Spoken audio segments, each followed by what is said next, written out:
ประโยชน์ผู้อื่นที่เฮาสร้างให้เบิดทุกอย่างคือประโยชน์ตนการรักษาตนก็คือการรักษาผู้อื่นการช่วยเหลือผู้อื่นคือการช่วยเหลือตนนั่นแหละทุกสิ่งทุกอย่างสิน้อมเข้ามาหาตนเบิดนั่นแหละยังก็ดีบ่ว่าสิเป็นการปกป้องช่วยเหลือรักษาผู้อื่นก็คือการปกป้องช่วยเหลือรักษาตนเหมือนเดิมทุกอย่างมันก็ไหลรวมมาออกจากเจ้าของเองเบิดยังก็ดีการปฏิบัติภาวนาเฮาก็บ่แม่นว่าเฮาสิภาวนาอยู่ตลอดดอกนะค่อยๆเฮ็ดไปก็อาศัยเหตุปัจจัยหลายๆอย่างเนื่องกันการปลูกป่าการเอาใจใส่รักษาป่า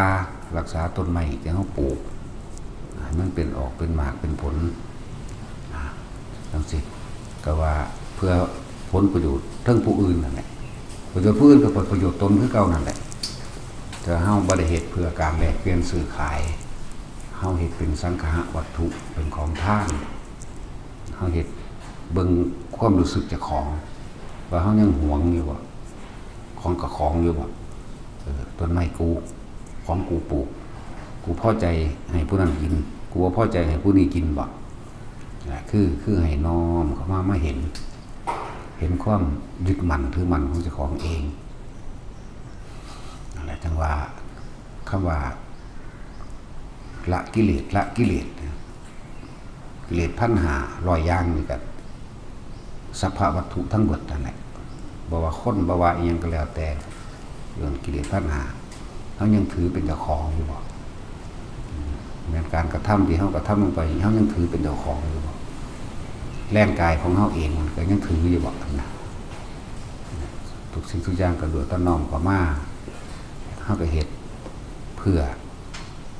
จากน้อยไปหามากหรือจากมากมาหาน้อยคือกันนั่นแหละทางวัตถุทำมากไปหาน้อยหมายถึงเฮ็ดให้ความยึดมั่นถือมั่นน้อยลงทางวัตถุก็คือกันทำน้อยแต่ไปหามากเริ่มจาก1ต้น2ต้น3ต้นว่าปลูกก็ดีหรือการท่าต่างๆเริ่มจาก1บาท2บาท3บาทก็ว่าไปนั่นแหละตามเหตุตามปัจจัยมันให้มันมากด้วยเมตตาให้มันมากด้วยกรุณาให้มันมากด้วยมุทิตาให้มันมากด้วยอุเบกขาตัวนี้คือมากปล่อยว่างสิ่งทั้งหลายทั้งปวงเลื่อนมากทุกสิ่งทุกอย่างแค่ปรับใส่มันดอกอย่าไปสุดโต่งเอียงจนเกินไปเพราะว่าปฏิบัติทำสายใดก็ตามมันบ่มีสายดอกจริงๆมันก็ดีแต่ว่าวิธีการใดคือว่า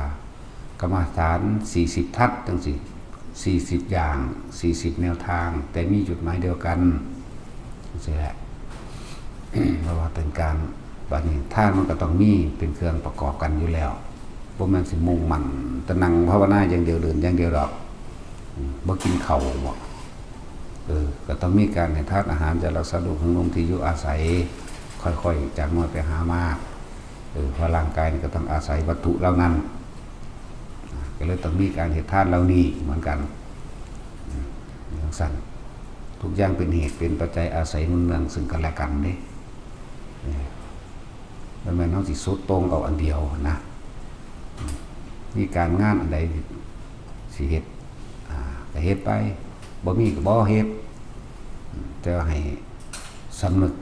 ตื่นรู้ในตัวเองอยู่ตลอดว่าเราทำทั้งหมดนี้เพื่อปล่อยวางไม่ได้ทำเพื่อเอาไม่ได้ทำเพื่อยึด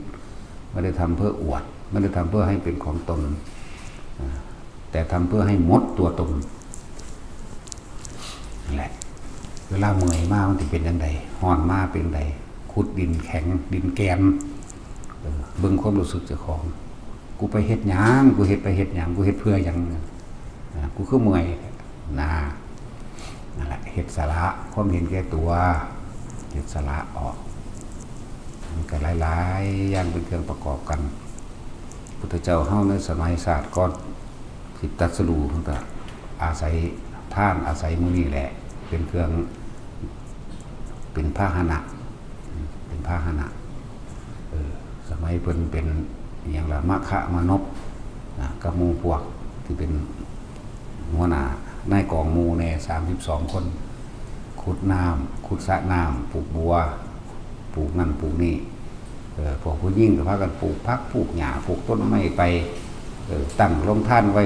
ในท่านในถนนข้างถนนคนทาง3 แผ่ง4 แผ่งมั่งแย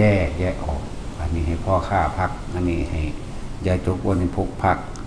อันนี้ให้คนเดินทางไกลพักตั้งโรงท่านไว้ท่านแล้วพวกปลูกต้นไม้พวกปลูกพักก็ปลูกไปเฮ็ดไป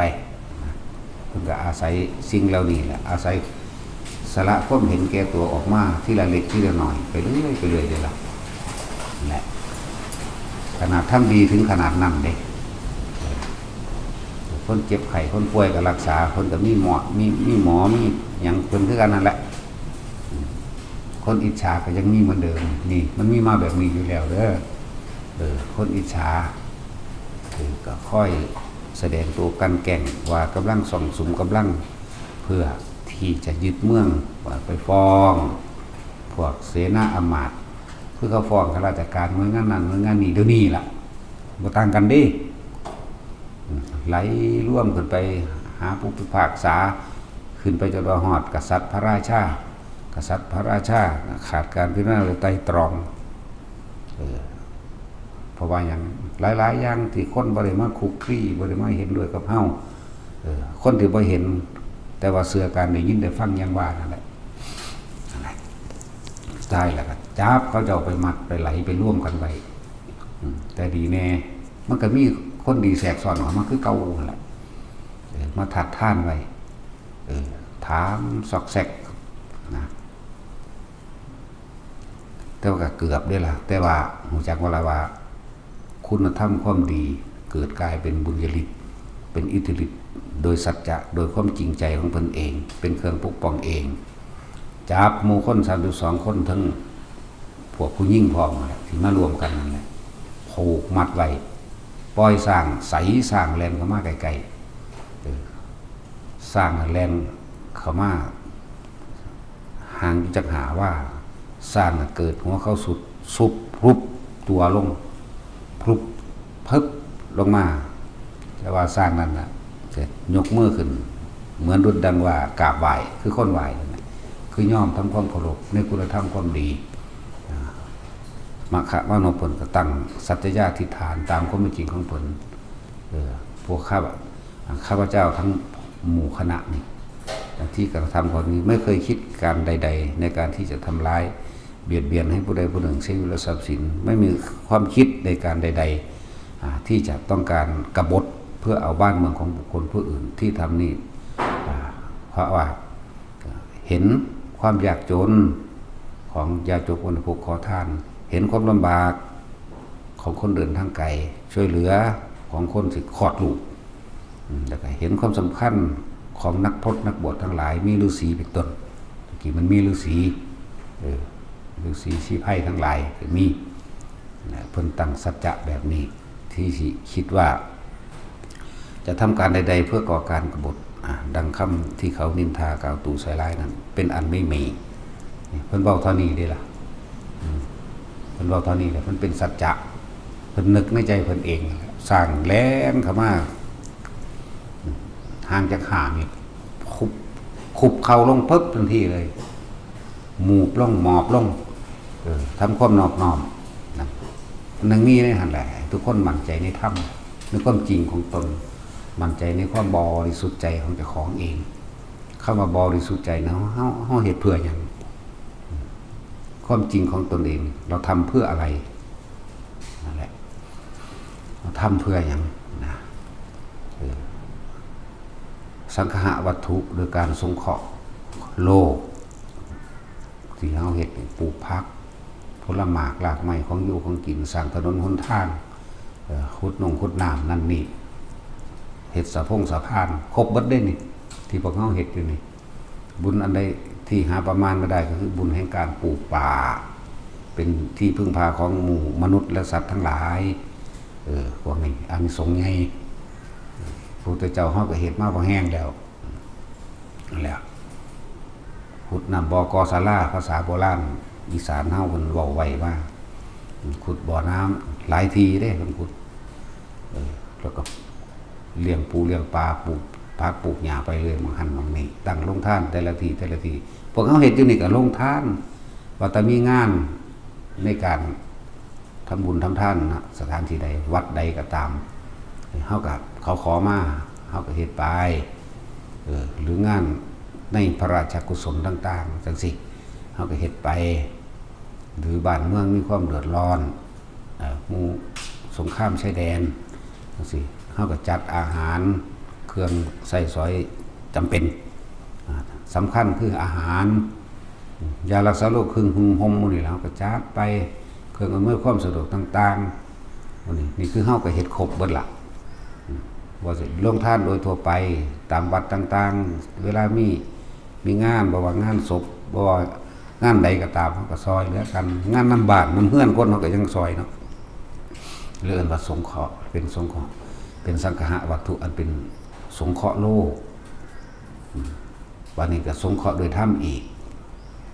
นี่แหละนี่เป็นธรรมทานบัดนี้คือการแสดงความจริงเพื่อเป็นคติแบบอย่างเป็นแนวทางเป็นข้อคิดให้ทุกคน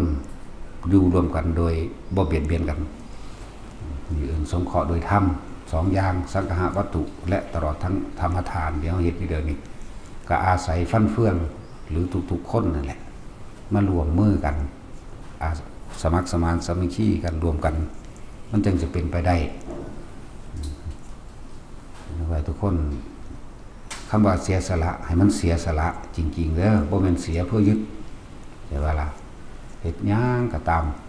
เฮาเฮ็ดเบิ่งความรู้สึกเจ้าของว่าเฮายึดหรือบ่ยึดส่วนหลวงพ่อนี่คือเอาชีวิตแลกเอาชีวิตแลกให้ทุกคนเลยบ่อยู่แนวหลังหรอกมันจะอยู่แนวหน้านะนั่นแหละส่วนพวกเขาก็คอยตามกันไปจังไรทุกคนอยู่ด้วยความสามัคคีผู้หนึ่งเว้าแล้วก็เป็นอันเดียวกันจะมีหลายคำสั่งนะมันบ่หูจักเสียดน้ำไผ่มันที่ศูนย์ด้วยกันฟังความหลวงพ่อคนเดียวในรถยังแล้วนั่นแหละพอ